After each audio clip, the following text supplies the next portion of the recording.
Okay, we're live. Hi, this is William Ramsey. Welcome to William Ramsey Investigates. On today's show, I have a very special guest. His name is Michael Holzman. He published a book in October 2021, which I read. Very fascinating book. Title of the book is Spies and Traitors. Kim Philby, James Angleton, and the friendship and betrayal that would shape MI6, the CIA, and the Cold War. And Michael Holzman, last name is spelled Holszman. He's written many other books. Titles are Luke Cox is Road to God, also Writing as Social Action.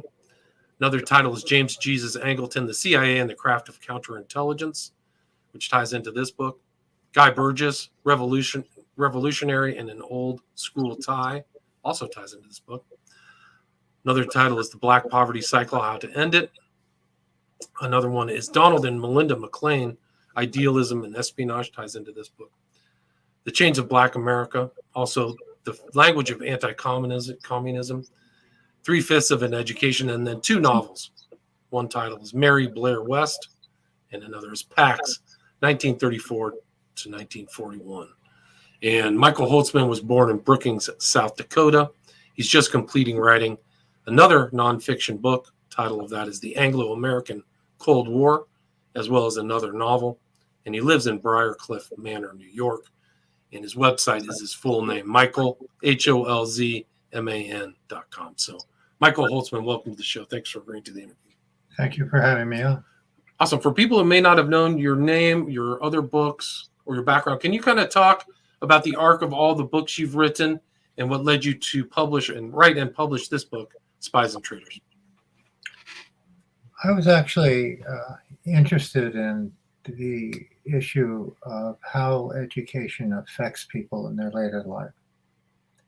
And there was, in the little circles I have moved in, a well-known example, which was that in the late 1930s, the Ivy League schools tried to indoctrinate their undergraduates with the idea that history didn't matter, that when you read novels or Shakespeare, that what was going on at the time that they were written had nothing to do with your interpretation of things.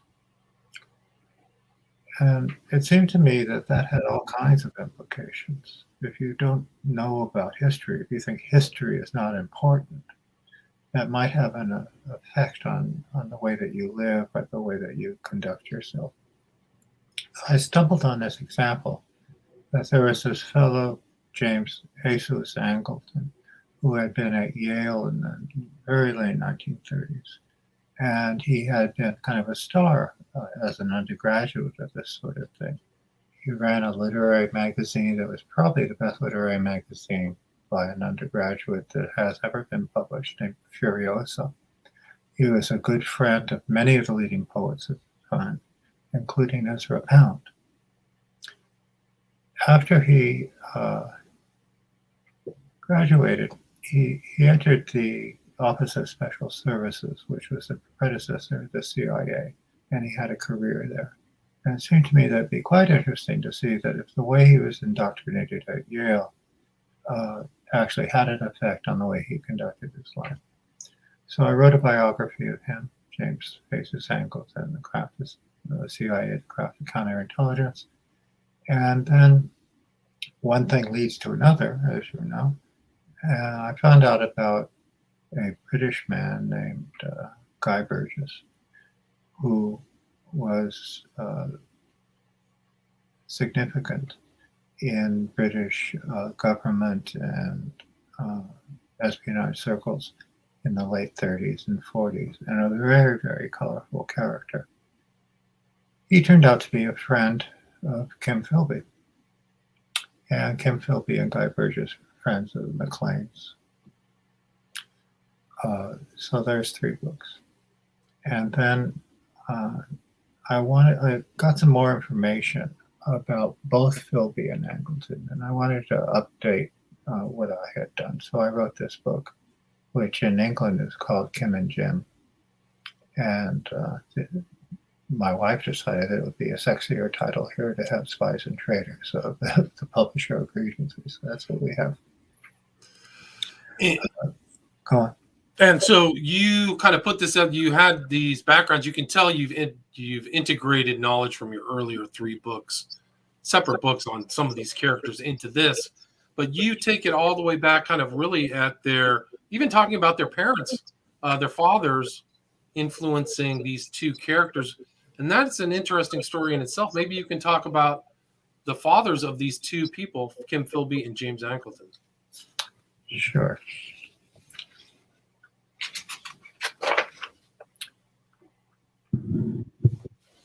Kim Philby went into intelligence work as into a family business. The official who hired him remarked that he was a good candidate as we knew his people. Kim Philby's father, St. John Philby, had begun as a typical product of the imperial ruling class of the early 20th century. He was born in Ceylon, schooled in expensive English schools. He attended Trinity College, Cambridge, and then he passed the extremely rigorous examination to qualify for the India Civil Service. At this time, India, with its millions of people, was, I guess politely we'll say, governed by a couple thousand British civil servants. And they had to pass language exams. They had to be able to ride a horse. And they were sent out to India at a remarkably young age and given incredible responsibilities. So you would have a 25-year-old who was responsible for a province in India and who was both a judge and a sheriff, as it were, at the same time. So St. John Philby had many, many languages. He ascended the ladder of assignments with increasing responsibility in India. Then, with World War I, he was appointed to sub-proconsular roles in the Middle East. He was sent to Iraq, which the British occupied during the First World War. He became chief financial officer there. And he also played a role that was similar to that of T.E. Lawrence of Arabia. He was sent out to Saudi Arabia to make contact with one of the tribal leaders, Ibn Saud, as T.E. Lawrence was sent out to make contact with the Husseins. As a matter of fact, I once found correspondence between T.E. Lawrence and his commanding officer and St. John Philby and his commanding officer, and they were the same commanding officer. So they were dividing up the Arab Peninsula between them. And they knew the same people, so they knew Ibn Saud and also the Hashemites as well, right? So yes. So they were in that same environment. Yeah. Yeah, and at this time, the British Empire had a quarter of the population of the world in it. We're not talking about England at all. And the government of the empire had as one of its provinces England. They probably thought it was the most important province, but in a certain structural way, from the point of view of the people who ran the empire, it was one more province. They were trying, during the war, they were trying to defeat the Ottoman Turks. The way to defeat the Ottoman Turks was to detach the Arabs, and we had the Arab Revolt, which is famous from T.E. Lawrence. St. John Philby, Kim Philby's father, was an anti-imperialist, and he got very upset about the way that the British were dealing with the Arabs, and he went over to the other side. So he became a companion to Ibn Saud and made his reputation as an explorer. He took these long trips across the Arabian Peninsula by camel and became quite famous for this. He would go out for weeks or months at a time into the deep desert, making maps, which was very useful to the empire, as it turned out, looking at archaeological sites, come back, write a book about it, have it published in England, give a series of lectures in England, get money, go back.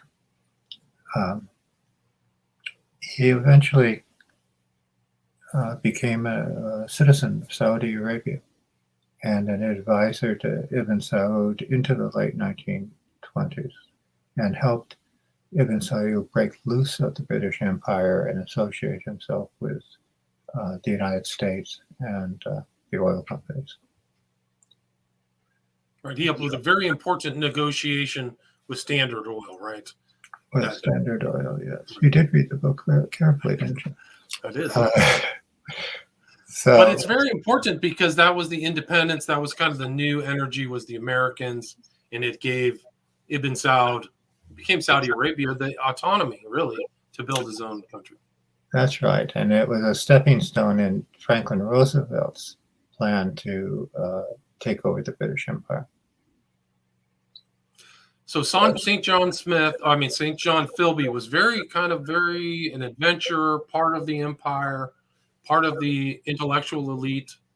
And so the son follows somewhat in the same kind of steps. Right, and kind of skeptical about the empire.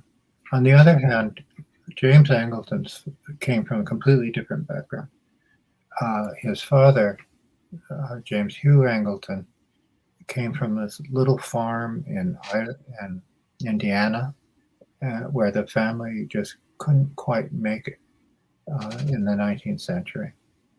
He became a school teacher for a little while. He went to school, teacher training college, and then, like Huck Finn, he lit out for the territory, and he went up to Idaho, which was a complete frontier town at the time. Boise. He became a salesman, a candy salesman for a while. And then he hooked up with the National Cash Register Company, which was a cutting-edge technology firm in 1905, 1910, sort of thing. It was the latest thing. And he'd go around, it is said, with a cash register on a mule to various little towns in Idaho, say to the store owners, look, here's a new thing. It's a cash register. And it works like this. And he had to do training to teach them how to use a cash register. He was a terrific salesman. And he went up the ladder fairly quickly in the National Cash Register system. At the beginning of his time there was the Pershing expedition to Mexico against Pancho Villa. And Pershing was assisted by the state militias. And one of them was the Idaho State Militia. And James Hugh Angleton went down to Mexico, where he found the inevitable, beautiful Mexican young lady who he took back, married, and they had 3 children. The oldest, who was named James after his father, and Jesus after his mother's father,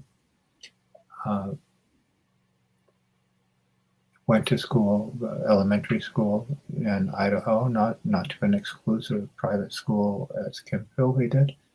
And then his father became a vice president of NCR. They moved first to Dayton, which is where the headquarters were.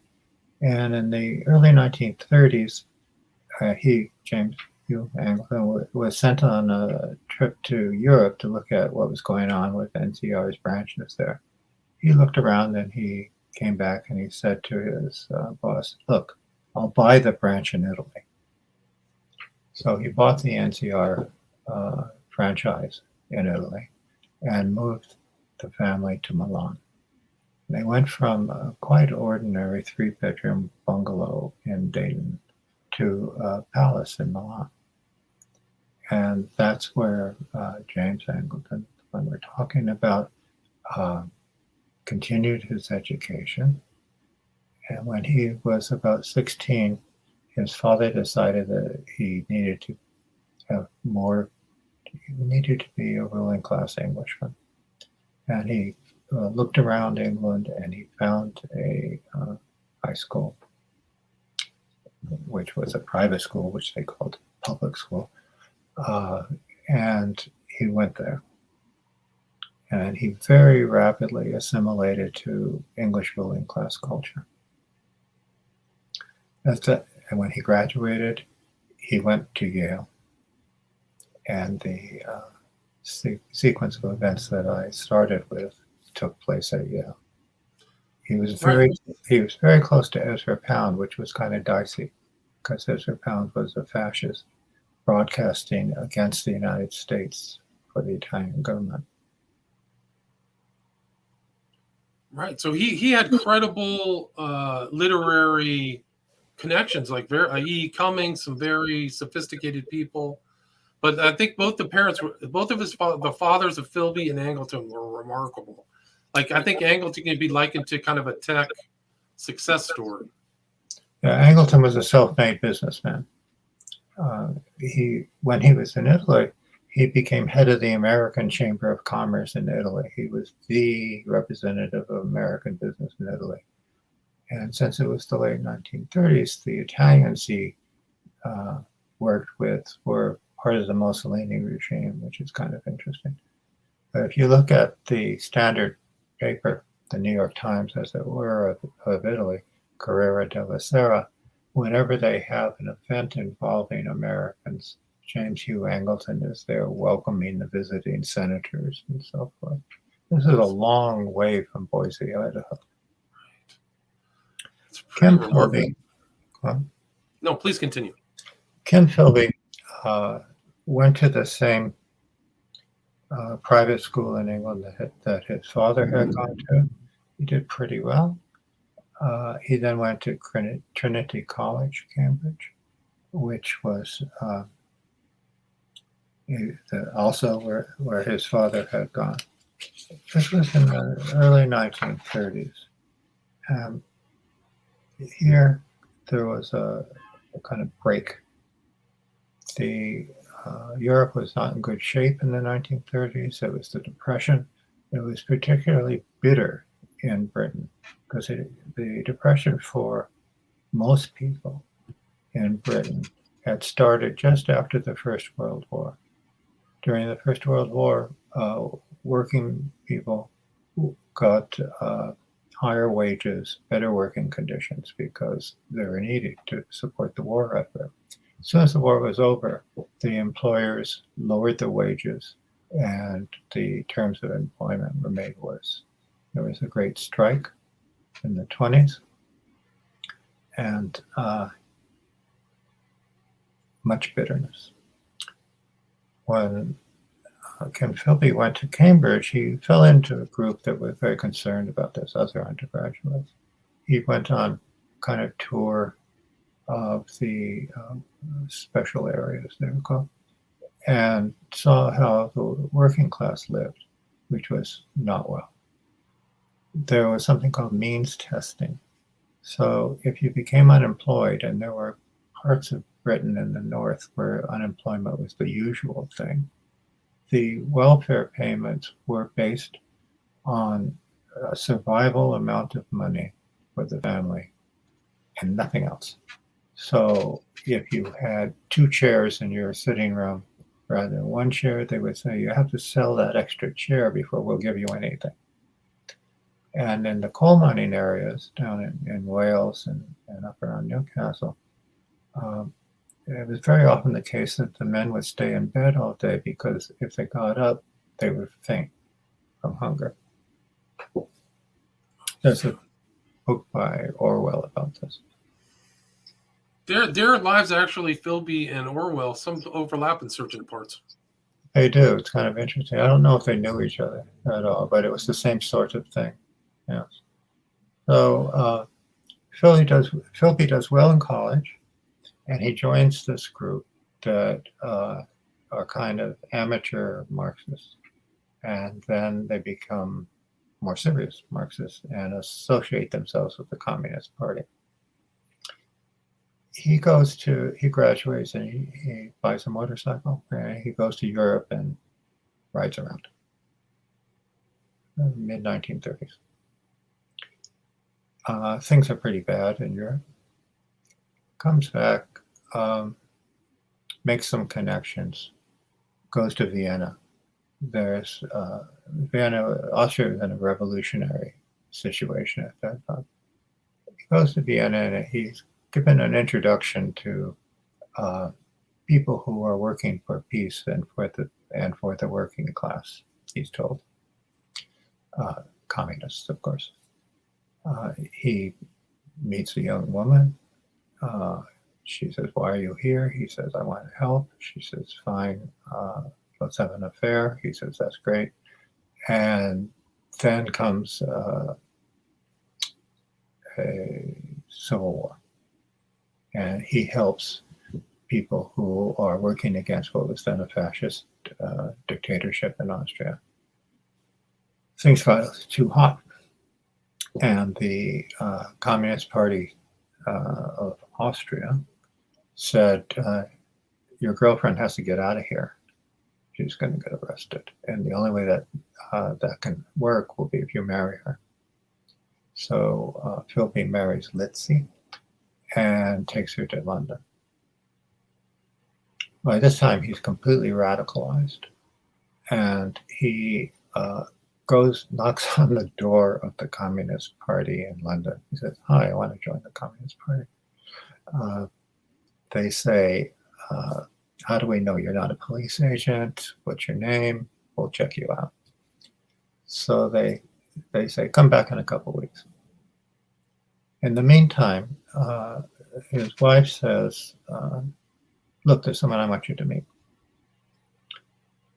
He meets Arnold Deutsch, who's a recruiter for the Comintern, the International Communist Party. He's like the fellow in Casablanca who wears the white suit. And this guy, Deutsch, says to Philby, "Look, you can join the British Communist Party and sell the Daily Worker on street corners, and that's a very good thing. But I have another idea for you. Why don't you go back to Cambridge and tell everybody that you've seen the light and you're a fascist now? And then you can work for us, you can work for peace by infiltrating the far right." Philby says, "Fine, that sounds like a lot of fun. I'll do that." And because his father is so famous, he's able to go get connections. So he goes to the New York Times, the Times of London, and says, "I'd like to work for you, be a stringer." And they say, "Great, we'll send you to Spain, where the Spanish Civil War was taking place." Excuse me. You know, it's pretty remarkable. So, like, he turns very young. I think he's only 22, and then starts there. I mean, you said in your book that KGB is directing him try to do his journalism career and already kind of puppeteering him to get him in the right places at the right time. Yeah.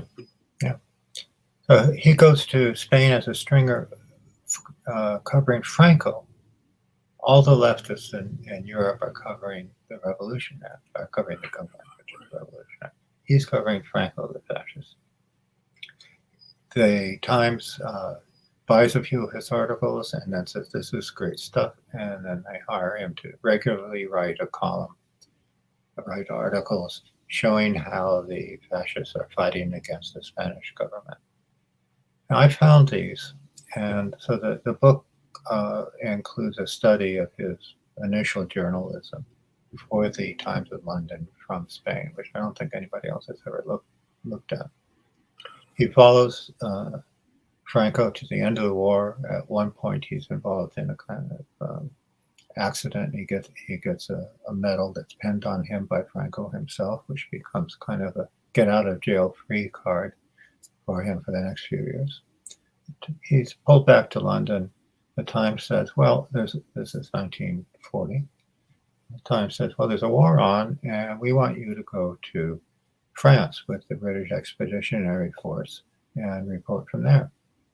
So then there's a 4 or 5 months of journalism covering the British Army in France, and they're interesting articles. And again, I don't think anybody else has ever read these. They talk about what a wonderful army it is, and how the Germans are going to get really badly beaten, and then there's Dunkirk, and the British are thrown out of France. at that point, and Philby was kind of lucky to survive that. He goes back to London. He's looking around for something else to do, and he runs into his old school friend, Guy Burgess. And they decide that it'd be good if they went to work for the secret intelligence agencies. And wasn't it? I think you write in the book, Philby's involvement into Section D happened kind of by happenstance. He ran into some lady and said, "Oh, you'd be good at this." Isn't that correct? Yeah. But again, it was the father. Oh, the father. The father puts him in touch with the people, and they say, who are running one part of secret intelligence service there. And so he comes in for an interview, and the supervisor says, well, we don't need to talk very much. I know your people. We'll hire you, which is how British secret intelligence recruited. At the time, the Britain, the empire, was run by the aristocracy and by the civil servants who had come up through the exam system. And those overlapped. The aristocracy was maybe 2,000, 4,000 people at the outside, ruling a quarter of the population of the world. It's amazing. So they all knew each other. And if you read these documents, it's just incredible. It's like everybody is a cousin of somebody else in the British ruling class. It's just a tiny group. It's just such a small amount of people. Sorry to interrupt. Yeah. That's why it didn't stay. Also, the army that way. Was that way? That there was the equivalent of Secretary of Defense right before the Second World War, who tried to introduce a system of promoting people on their merits rather than by whose cousin they were, and he was fired. Wow. So Philby goes into the British secret intelligence system. He ends up in MI6.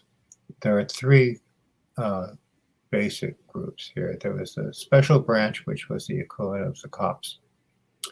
There was MI5, which took care of business domestically and also in the empire. And there was MI6, which is foreign intelligence. So MI6 is kind of like the CIA. MI5 is kind of like the FBI. He ends up in MI6 and in counterintelligence. You have various branches of intelligence. There's those who spy on other people, which is intelligence. Those who try to prevent other people from spying on you, which is counterintelligence. And then there's operations, those who try to overthrow other governments. In Britain, that was SOE during the war, Special Operations Executive. Philby goes into MI6 counterintelligence, and he does really, really well. And he becomes their exemplary guy. I think that Philby, you're not supposed to try to psychoanalyze people at a distance, but I think Philby was a sociopath. He was what everyone wanted him to be, and he didn't care. So he was very, very popular on the one hand. And when he did things that people might not want him to do, they didn't notice because he was such a good guy. Right. He's one of us. He's our guy, right? Kind of. He's one of our, we know his people, right? Right. It's really remarkable. This brings us up to the entry of the United States into the Second World War. Angleton, meanwhile, back in Yale. Angleton graduates from Yale kind of barely because he was spending all his time with poets. He goes to Harvard to get a law degree. He's not much interested in that. And then he's drafted, goes into the army. We have the same thing as the British do. So people start pulling strings. And there's a new outfit, the Officers Special Services, OSS, that General Donovan has set up. James Angleton's father had come back to the United States from Italy at the beginning of the war and had gone into OSS and was a major at this point.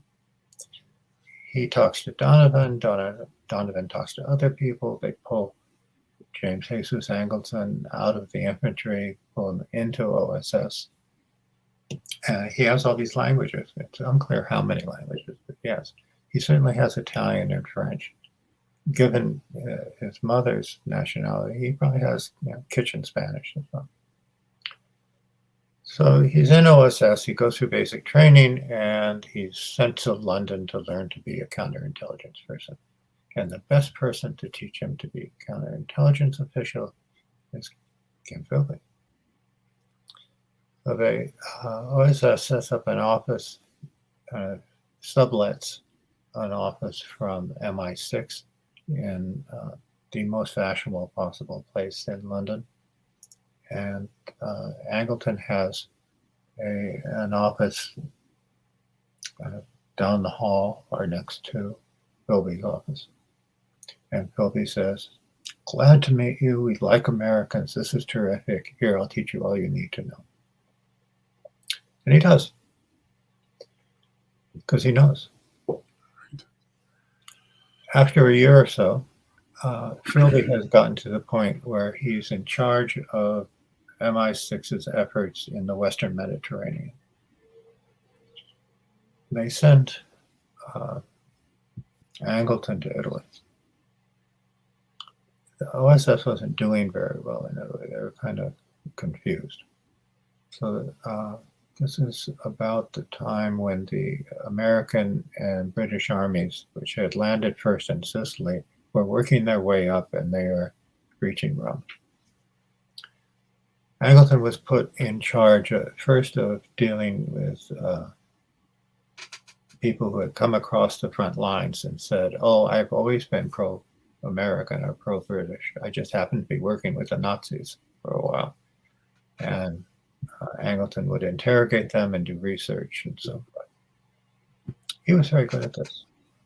And you can go to the National Archives in Washington, and there are stacks of flimsy typewriting, copies of typewritten documents documenting all these different interviews that Angleton had done in Italy. He gets promoted. The American and British armies go further and further north. And when he gets into trouble, when he has something that he's worried about, he contacts Philby. Philby has also been promoted, so now he's in charge of counterintelligence in the Mediterranean in general. They developed a system where there was the intercept of Nazi communications, the Enigma intercepts, which the Nazis thought were unbreakable. But then there was the Bletchley Park effort and Turing. And so forth. So what the British would do, and they shared this with the Americans, was that they would develop a system where they'd say, "Okay, we have a secret that you need to have soon, but we don't want to betray that we got the way that we got this.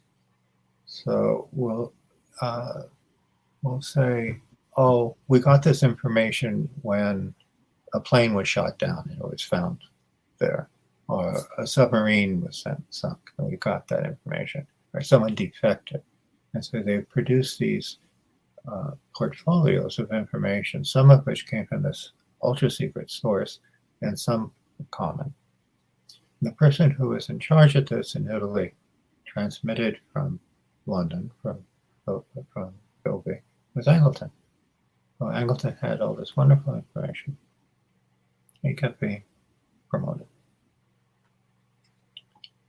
And they're fairly young at that time. I think Angleton was like 26, 27.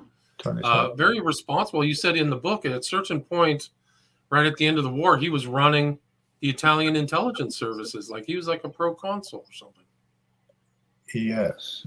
Towards the end of the Italians were trying to figure out which way the cat was going to jump.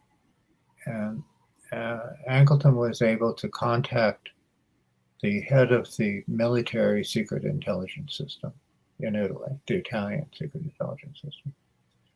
And I think he blackmailed him or something like that. So the Italian military secret intelligence system, then the whole Italian secret intelligence system, and it kept going like that. We're working for Angleton. Also, at the end of the war, Rome was full of spies, all kinds of spies. And among them were people who were working to help set up Israel. They were the people who eventually formed Mossad, the secret intelligence system. And they said, "Can you help?" And Angleton said, "Sure." So he helped them. And that was kind of that was the beginning of a long relationship for Angleton, if I remember correctly. Yes, Angleton was running, how should I put it? Angleton was extremely influential in the Israeli secret intelligence system, at least into the late 1960s. And I think you wrote in your book, I think Dulles actually gave him that portfolio, kind of in an odd way. I mean, it wasn't like it was a bureaucratic kind of outlier. It wasn't really necessary, but he seemed to want to have Angleton have that portfolio. Yeah, if you look at an organization chart of the CIA in the 50s, late 50s, what you had was there was the Western European desk, the Asian desk, the African desk, and Israel. And Israel was Angleton. I think just as a matter of interest that in the late 50s, when the Israelis were trying to develop an atomic bomb, they asked Angleton to help, and he gave them some help. That's my understanding. And there's still, I think there's like on the Mount of Olives, there's a chair or something with Angleton's name on it, or a bench or something to this day. So yeah, he was a friend of Israel. Which is interesting because, in the light of the fact that when he was at Yale, he was hanging out with people like Ezra Pound, who were violent anti-Semites. So at some point, he switched around. Yeah, it is interesting. Philby continued to rise and did a wonderful job against the Nazis. At one point, his group, Philby's group, identified every Nazi spy in Spain and sent the list with addresses and phone numbers to Franco's government and said, "Look, we know who these people are. You're not supposed to have them there. And if you don't get rid of them, we'll do bad things to you." So they were all expelled from Spain, which was a tremendous triumph. As a reward for being such a good counterintelligence agent, Philby, in the mid-1940s, was made head of MI6's anti-Soviet division after the end of the war. Who better? Since all through the war, he had been taking all the information he had gotten that he was submitting through the chain of command in England. He had made copies of all of this and sent it all to Moscow. Right. I mean, there was a part in your book where it's like he was transferring information every 3 days. Like it seemed like he was almost on like a industrial scale of sending information. It seemed like it wasn't just drops every month or something, right? Oh no, it was vast amounts. You're perfectly right. Vast amounts of information. And since he was a department head and we knew his people, no one followed him. No one suspected. All this stuff went out and went to Moscow. He wasn't an agent. There's a division here that people get confused about, including me sometimes. And in secret intelligence, there are officials. These are people who have pensions and civil service ratings. And this is true across the board. So Angleton was an official. First of all, he was in the Army and OSS, but then he became an official in the later organizations and official in the CIA. I think he was at the top of the ratings. He was on like a GS-18. Philby was an official in MI6. He had pension rights, civil service status, all other things. Certain number of days of leave he could take. Then there are agents. Agents are people with contracts.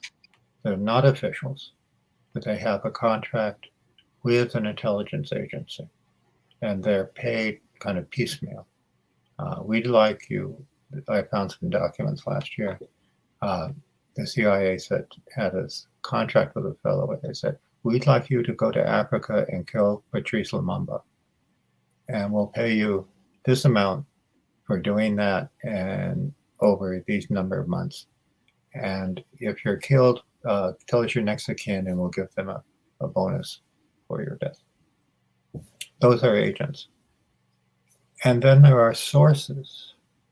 A source can be like Philby, someone who's sending lots and lots of information over and knows what they're doing.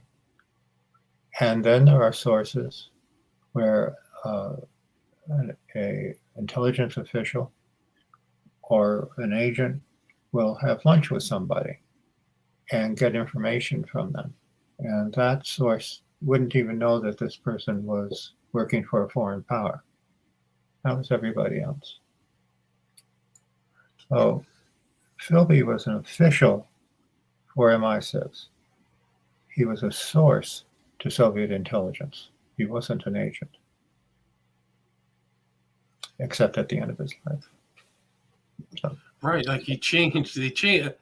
I mean, the story gets very rich because you write in your book that the U.S. intelligence service was already infiltrated before it even started because of Philby. I mean, it's really an incredible story. Your story and the way that their lives interchange, because a lot of Americans, they may see Philby as merely a continental or a European element, but he was very much involved and lived in D.C., and Angleton and him were friends. A lot of people don't understand how close they all were with Burgess and all these other characters were in the U.S. When the war ended, when the Second World War ended, Truman dissolved OSS. And that left certain segments of it kind of floating around. And one was the counterintelligence division that was in Italy. Angleton went to London with his boss and met with Philby and said, what are we to do? How are we to structure ourselves so we'll have a continuing counterintelligence force?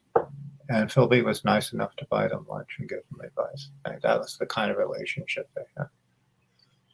Once the CIA started, Angleton went to Washington, and he had a series of gradually more important positions with the early CIA. Philby, as head of the anti-Soviet division of MI6, was fairly successful. He knew people and would help plan MI6 operations against the Soviet Union, then tell the Soviet Union about them, and somehow or another the operations would fail.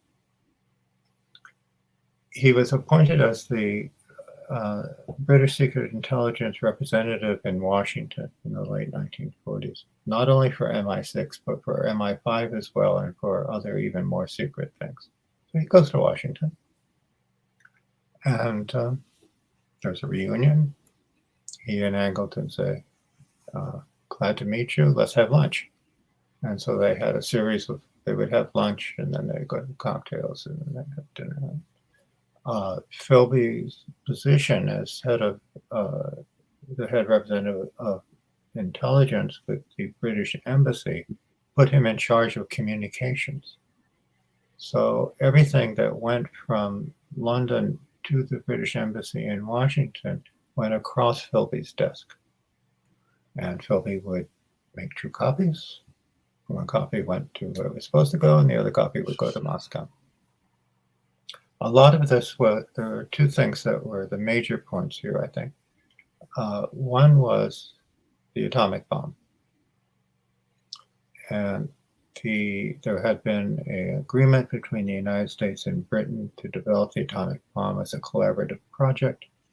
And in those days, and from 46 into the early 50s, the United States was welching on the agreement. It was saying, it's ours, you can't have it. The other thing was rollback. There was a policy of hotshots in the CIA and other parts of the American government and parts of the British government to roll back Soviet influence in Europe. They thought that if they did that, if they could remove Soviet power from Eastern Europe, that the Soviet system would collapse. Which turned out to be right 50 years later. They started with Albania as the weakest point in the Soviet system. And they took a group of exiles from Albania and they trained them about how to overthrow a government. They parachuted them at night into Albania and they put them on fast boats that arrived at night in little coves where they would all get killed. And this was very, very discouraging for the MI6 and for the CIA. They couldn't figure out what was going on. What was going on, of course, was the coordinator of this project on the British side was Kim Philby. So he had lists of names, dates, times, so on. He would send those to Moscow. Moscow would send them to Albania, and things didn't work.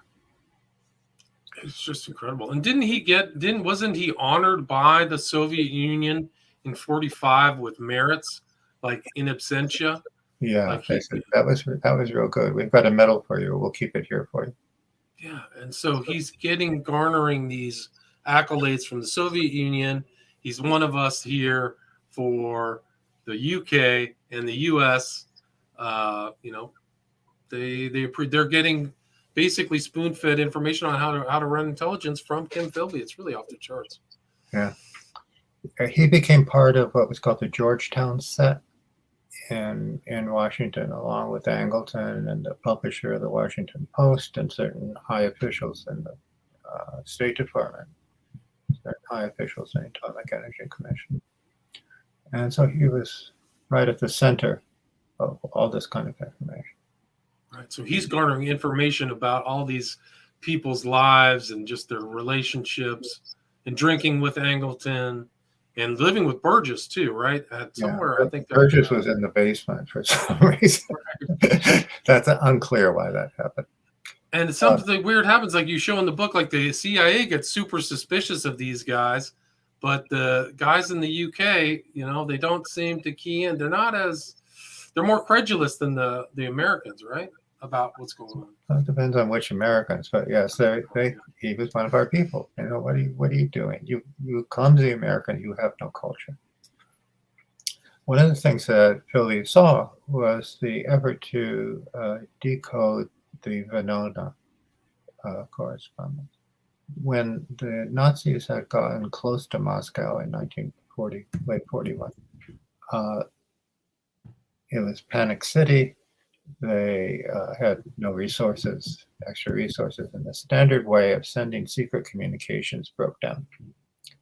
So the American and British listeners to these broadcasts, shortwave broadcasts, recorded the Soviet messages between Moscow and New York and Moscow and London and so forth, which were just strings of numbers. They didn't mean anything in themselves. But the system had broken down, and so there were certain flaws in it. Both the Americans had a couple of geniuses working on this. The British had early computers, Turing. And about 1949, 1950, they started breaking into the system. And they were able to decipher certain things. Like, if you look at it, they're like 4 or 5 sentences and then some sentence fragments and that kind of thing. But it was enough to find out that there had been a leak in the British embassy in the 1944, 1945 period. With some deduction, they realized that it was Donald McLean, who was one of the spies out of the Cambridge Five and had been a friend of Philby's at school. Philby was on the committee that was trying to determine who it was who was the person who was leaking the documents. And for a few weeks, he kept saying, well, it looks like McLean, but it's probably Jones. And everybody would go after Jones. He decided that he couldn't keep doing this. And he had to warn McLean. At that point, McLean was head of the American desk for the British Foreign Office. But McLean is head of the American desk in charge of all diplomatic communications between diplomatic maneuvers between the British Empire and the United States. And Philby was in Washington as the person in charge of all intelligence stuff. Philby says, well, we have to get word to McLean because he's having a nervous breakdown. And we can't mail it or anything like that. So the way to do this is for Guy Burgess to get out of the basement and get himself sent to London. So Guy Burgess says, oh, that's easy. I'll get a driving under the influence ticket. So we got 3 and was put on a ship and sent back to London. Right. And they were very just clever. They were very clever people. So there was all these covers and stuff. Burgess gets sent back to warn McLean, but that's when the CIA or the intel, American intel, gets really suspicious about who warned McLean, right? Yes, they're getting very suspicious. They decide that they're going to interrogate McLean and find out what's going on, what's really going on. So they decide to do this on a Friday, but it's the weekend, you can't do anything on a weekend.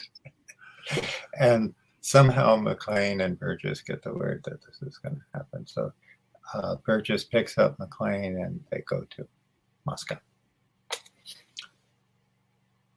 Meanwhile, back in Dodge, the British intelligence service and particularly the FBI say, this isn't looking good. There's something weird about Philby. And you better get him back to London and interrogate him.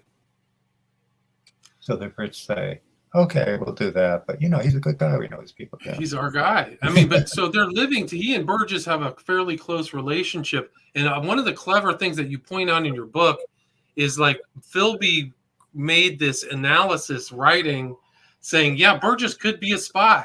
He actually kind of kept the act going. It was really incredible. Like, oh, yeah, we've got the facts. He's got a sun lamp. He travels frequently. And then I'm afraid very little doubt Burgess had available the essential requirements of an espionage agent. So he's hinting at it, but it kind of shows that he's still doing his job. He's on the level. Yeah, and the correspondence about the Venona information is just incredible that way. Wow, that's amazing. So, there's a lot more. We're almost at 60 minutes.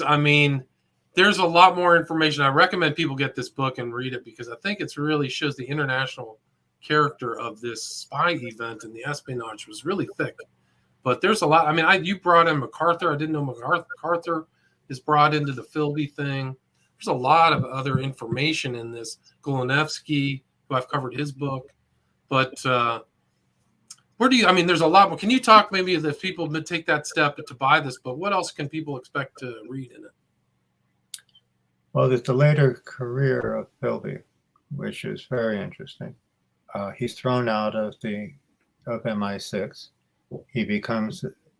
He's given a job as a journalist in Beirut, where he meets up with his father. And all the information about the Middle East that's in the British papers, particularly the Observer and the Guardian, in the late 50s and early 60s comes from Philby. So at this point, Philby had to have 2 pieces of carbon paper. He was sending newspaper articles to the Guardian, he was reporting back to MI6, and he was sending the information to Moscow. He goes to Moscow. Angleton becomes a dominant figure in the CIA as head of counterintelligence. The CIA was never penetrated while Angleton was there after Philby left, and was kind of a terror for the operators. Every time they tried to put a spy someplace, Angleton said, well, we have to check out his bona fides. And they'd say, no, we want to send him over instantly. And Angleton would say no, so they hated him. And there's still people who hate him for that. Interesting. That's another. I mean, yeah, and it just goes on. I mean, he really was a long-term intel operative all the way up to Colby. So really a fascinating book, really well written, very well researched. You can tell the other aspects of your earlier books, really augmented this book. You recommend, where was the best place for people to get Spies and Traitors? I'm afraid Amazon would probably be the best place to do it. And is there an audiobook for this one yet? Yes. There's an audiobook for the British edition, Kim and Jim. Gotcha, Kim and Jim. So you can listen to that. Probably a British narrator. It was an American. I had to teach him how to pronounce the words. Oh, interesting. Interesting. Thanks so much for your time, Michael Holzman. And I'll put in the show notes a link to your website so people can see your other book and your list of other books as well. But again, the book we talked about today is Spies and Traitors, Kim Philby, James Angleton, and the Friendship and Betrayal that would shape MI6, the CIA, and the Cold War, just published 2021. So Michael Holzman, thank you so much for your time. Thank you. All right, take care. Stay there. All right, that was perfect.